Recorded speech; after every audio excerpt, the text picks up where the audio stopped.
Mga ka-healthy, may nagsabi na ba sa'yo na delikado raw matulog na nakatutok sa'yo ang electric fan? Yung iba, tinatawag pa itong bangungot fan syndrome.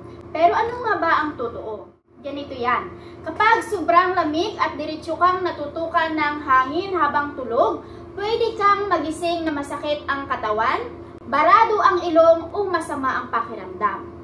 Pwede rin itong mag-lead sa dehydration dahil natutuyo ang balat at airways mo. Maliban dito, pwede rin sumakit ang kasukasuan o sumikip ang dibdib dahil naiipon ang lamig sa muscles habang nagpapahinga ka. Pero hindi ibig sabihin yan ay instant danger siya o ikamamatay agad. Wala pang solidong scientific proof na nakakamatay talaga ang pagtulog na may fan. Ang mas safe gawin, huwag diretso sa mukha o katawan ang hangin. Paikutin ito o maglagay ng timer para automatic na mamatay after ilang oras. So next time, matutulog ka, tandaan, comfort is good pero safety first. Bye!